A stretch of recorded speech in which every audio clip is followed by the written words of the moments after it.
Right. It covers it all. It takes a snapshot that's an endgame and blows it way up in full stun your tail.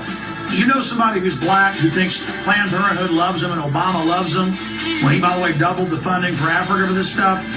You need to find out the truth. You need to get this film. There will be more philanthropy, but it's not a case where we passed around a tin cup or had a sign-up list. Anything these people do will be exactly their choice. I would be almost certain that in India you will see increases in the percentage going to philanthropy increasing over the next decade.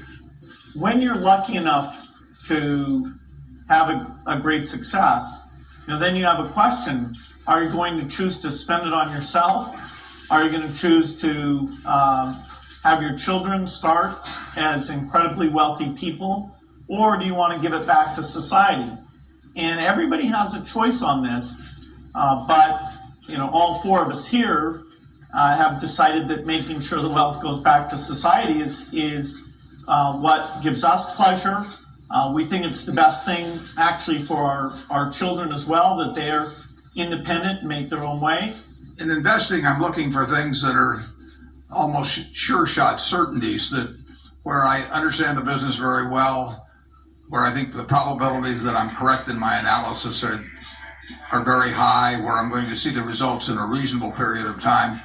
In philanthropy, you're tackling the problems of society that are the very tough problems, and problems that have resisted intellect and funding perhaps for decades in the past. You're taking on some very, very difficult problems, and ones where success may be measured in decades rather than in years, but that doesn't mean they don't need to be attacked. I mean, and only philanthropy can do it. In MAFA 21, we talk about the fact that this eugenics thing, which eventually led to the legalization of abortion, and by the way, in MAFA 21, we talk about how it happened in steps, right? And the latest step is legalization of abortion. Let me tell you what the next two steps are.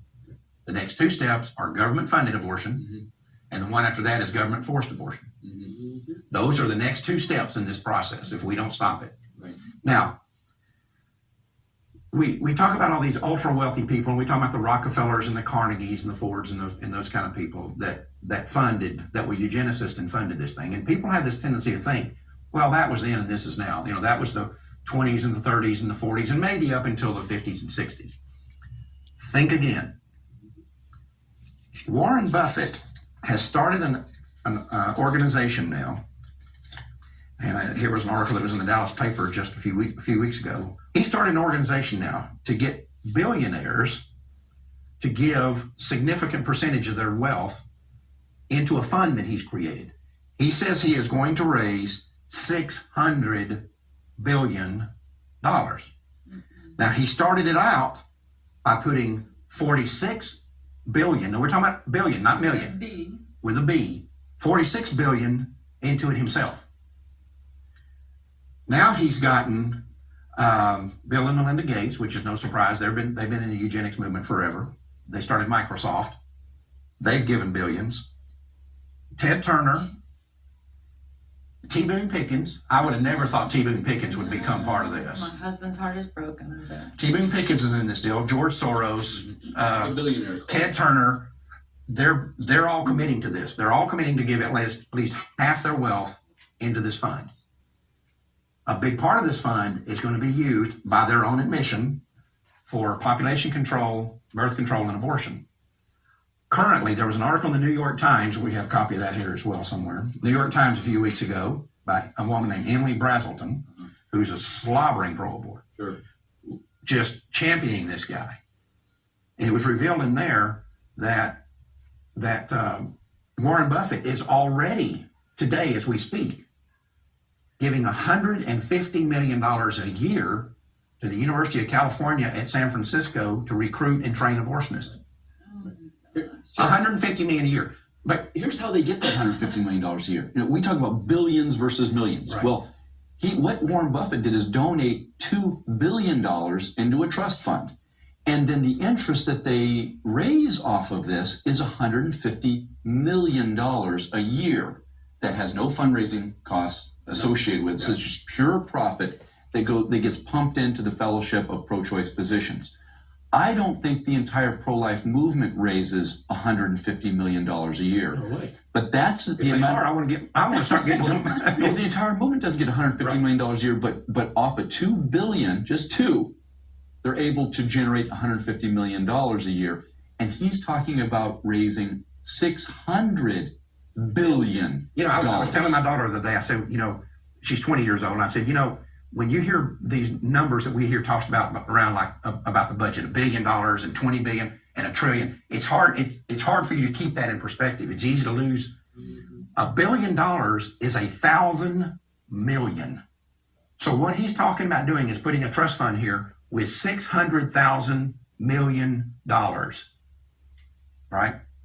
Think about that. I can't even. With that sort of money, you can buy cities, newspapers, politicians, countries, islands. Here's the problem. And they're admitting the large part of it is going into this population control. These are eugenicists. Yes. That's what they are. These are the people that took over for Rockefeller and Carnegie and all the rest of them. But think about this, Troy. You said what they can buy. There are 535 members of Congress. They could put $1 billion into each race and still have $65 billion left. They would own the United States Congress. With $1 billion, you can get Felix the Cat elected to the Senate. And we'd be better off with Felix the Cat versus some of the people that are there. Spend anywhere near $1 billion to get elected as president. And he was the most expensive president to date. Right. So this is an extraordinarily dangerous situation. And what bothers me, Troy, and I've had some long conversations about this, and I've talked to Johnny about this. Much of the pro-life movement is not even paying attention to this. Right. Right now, we can fight this. If they get this fund put together and it starts getting put into the system, once it starts working its way through the system, right. I'm not sure we can. Right. And I was talking to a guy the other day about this, and he said, well, you're talking about a David and Goliath situation here. And I said, yeah, but let's remember David won. David won. Right. And what we need to keep in mind here, because this looks overwhelming sometimes. And I was talking to somebody about this the other day. I was on a radio program talking about it, and this woman called me back after the show. And she said, Mr. Crutcher, if what you're saying is true, if they're doing this, we're done. I said, no. You can't take that attitude. I said, first off, God promised us if we storm the gates of hell, gates of hell would not prevail against us, right? This is the gates of hell. It is. If the abortion industry is not the gates of hell. God's bigger than all that. And I told this woman, I said, let me tell you something. And she laughed at it, but it's true. I said, God is not up in heaven pacing back and forth, wringing his hands, saying, what am I going to do? Right. He's not impressed by $600 billion. We may be. Mm-hmm. I'm real impressed by it. But God is not worried about it. And what this means is that we just have to redouble our efforts.